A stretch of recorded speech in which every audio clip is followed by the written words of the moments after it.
UP के 1 trillion mission को मिलेगी रफ्तार। यूरोप के 45 करोड़ खरीदारों तक सीधी पहुंच। भारत यूरोपीय संघ के मुक्त व्यापार समझौते से उत्तर प्रदेश को बड़ा आर्थिक लाभ मिलने जा रहा है। 27 देशों के 45 करोड़ उपभोक्ताओं वाले यूरोपीय बाजार में जीरो ड्यूटी पहुंच से यूपी का निर्यात तेज होगा।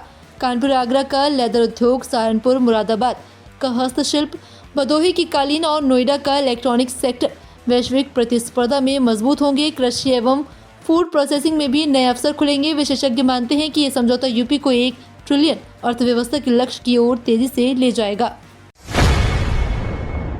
कैंसर और रोबोटिक सर्जरी की विश्व स्तरीय तकनीकें अब यूपी में होंगी विकसित। 2900 युवाओं को मिलेगी नौकरी। मुख्यमंत्री योगी आदित्यनाथ के मेक इन यूपी विजन के तहत उत्तर प्रदेश मेडिकल टेक्नोलॉजी का बड़ा केंद्र बनने जा रहा है। इन्वेस्ट यूपी और ईडा की सहयोग से मेडिकल डिवाइसेस पार्क में 587 करोड़ के निवेश से विश्व स्तरीय इकाई स्थापित होगी। यहाँ कैंसर उपचार की उन्नत BNCT तकनीक, heart valve, stent, CT MRI मशीनें और AI आधारित रोबोटिक सर्जरी सिस्टम विकसित होंगे। इस परियोजना से 2900 से अधिक युवाओं को रोजगार मिलेगा और भारत की आयात निर्भरता घटेगी।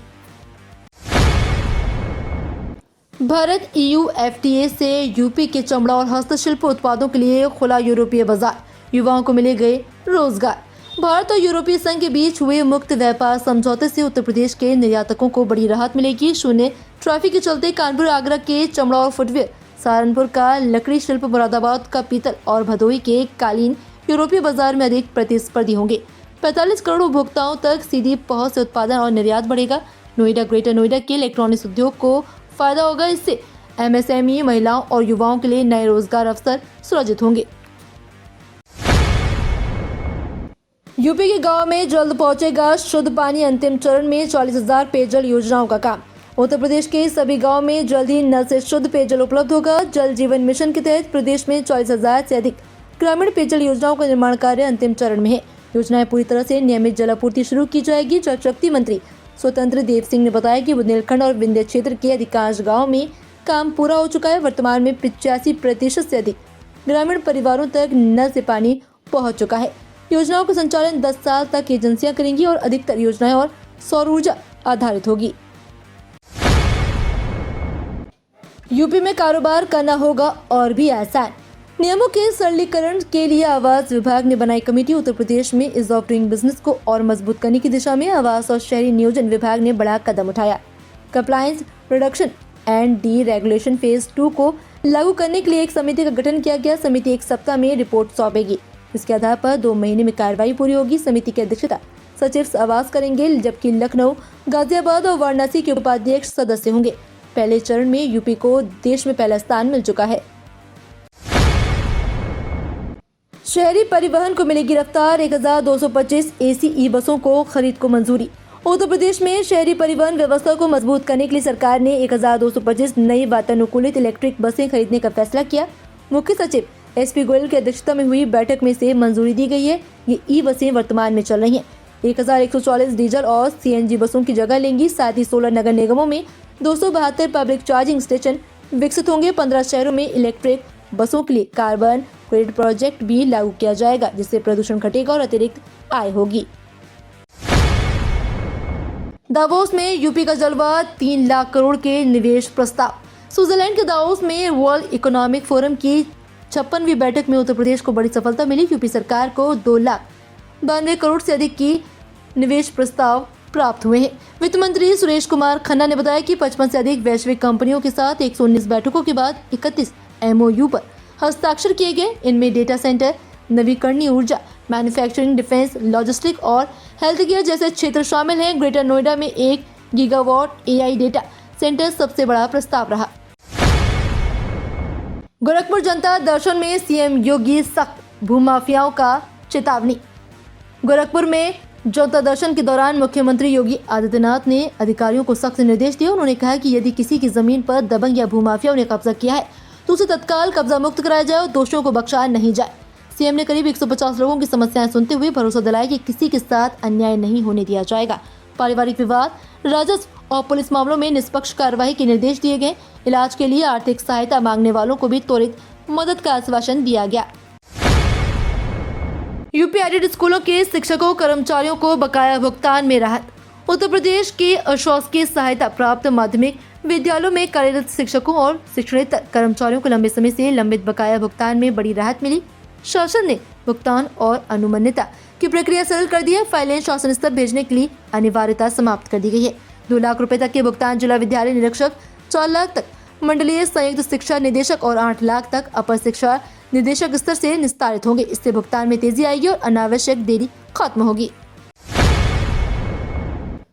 यूजीसी नियमों पर घमासान, मायावती का तीखा रिएक्शन। यूजीसी के प्रमोशन ऑफ इक्विटी रेगुलेशंस 2024 को लेकर देश भर में विवाद गहराता जा रहा है। सामान्य वर्ग के विरोध के बीच बसपा प्रमुख मायावती ने 3 बिंदुओं में अपनी प्रतिक्रिया दी। उन्होंने कहा कि इक्विटी कमेटी का विरोध करने वाले लोग जातिवादी मानसिकता से ग्रस्त हैं। मायावती ने सरकार को सलाह दी कि ऐसे नियम लागू करने से पहले सभी पक्षों से जरूरी संवाद हो, वरना सामाजिक तनाव बढ़ सकता है। साथ ही उन्होंने दलित पिछड़ों से अपील की है कि वे स्वार्थी नेताओं के बहकावे में न आए। सीएम योगी ने अजीत पवार के निधन पर जताया दुख। सोशल मीडिया एक्स पर दिया श्रद्धांजलि संदेश। महाराष्ट्र के उप मुख्यमंत्री अजीत पवार का 28 जनवरी 2024 को बारामती में विमान हादसे में निधन हो गया। उनका चार्टर्ड विमान लैंडिंग के दौरान क्रैश लैंड हुआ और आग लगने से अजीत पवार समेत 5 अन्य लोगों की मौत हो गई। हादसे को नागर विमानन महानिदेशालय ने पुष्टि की है। उत्तर प्रदेश के मुख्यमंत्री योगी आदित्यनाथ ने सोशल मीडिया एक्स पर शोक व्यक्त करते हुए लिखा कि ये दुर्घटना अत्यंत दुखद और हृदय विदारक है। उन्हें विनम्र श्रद्धांजलि और शोक संतप्त परिवार के प्रति संवेदनाएं प्रकट की। उन्होंने प्रभु श्री राम से दिवंगत आत्माओं को संतप्ति देने और परिजनों को दुख सहने की शक्ति प्रदान करने की प्रार्थना की। प्रयागराज माघ मेला छोड़कर रवाना हुए शंकराचार्य स्वामी अविमुक्तेश्वरानंद। ज्योतिष पीठ के शंकराचार्य स्वामी अविमुक्तेश्वरानंद ने प्रयागराज माघ मेला बीच में ही छोड़ने का फैसला किया। उन्होंने कहा कि 39 वर्षों के आध्यात्मिक जीवन में ये पहला अवसर है जब वे बिना स्नान किए मेला छोड़ रहे हैं। मौनी अमावस्या के दिन स्नान के लिए जाते समय प्रशासन द्वारा रोके जाने और अनुयायियों से कथित अभद्रता से वे आहत हैं। बाद में प्रशासन द्वारा ससम्मान स्नान के प्रस्ताव को उन्होंने विलंब और मन की पीड़ा के कारण अस्वीकार कर दिया। यूजीसी विवाद के बीच सीएम योगी ने जताया जातिवाद का कड़ा रुख। यूजीसी के नए नियमों के विरोध में बीच स्तर पर प्रदेश के मुख्यमंत्री योगी आदित्यनाथ ने जातिवाद और परिवारवाद को लेकर बड़ा बयान दिया। गोरखपुर में लोकार्पण कार्यक्रम में सीएम ने कहा कि जब प्रदेश में विकास की रफ्तार तेज होती है तब परिवारवादी और जातिवादी ताकतें अव्यवस्था फैलाने की कोशिश करती है। उन्होंने जताया कि जब उपद्रव नहीं चलेंगे और जातिवाद राजनीति करने वाले दंगाइयों के हमदर्द बने हैं। 2017 में पहले डर और अराजकता का माहौल था, लेकिन आज यूपी विकास और सुरक्षा के रास्ते पर अग्रसर है। यूजीसी कानून 2026 का राकेश टिकैत का बड़ा बयान। किसान नेता राकेश टिकैत ने यूजीसी के नए नियम 2026 का कड़ा विरोध जताया। उन्होंने कहा कि ये कानून समाज में जातिगत टकराव और तनाव बढ़ा सकता है। टिकैत ने सवाल उठाया, ओबीसी कब से छोटी जात हो गई?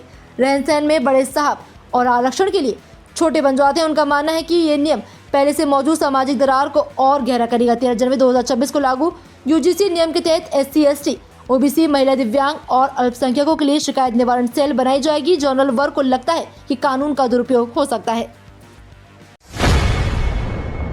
26 जनवरी के बाद 29 जनवरी को पश्चिमी उत्तर प्रदेश का मौसम कैसा रहेगा? पश्चिमी उत्तर प्रदेश में 29 जनवरी 2026 को मौसम में बदलाव का अनुमान है। मौसम विभाग के पूर्वानुमान के अनुसार फिलहाल कोई विशेष अलर्ट नहीं है, लेकिन बारिश का दौर कमजोर होने के बाद तापमान में गिरावट शुरू हो सकती है और मौसम शुष्क रहने के लगेगा।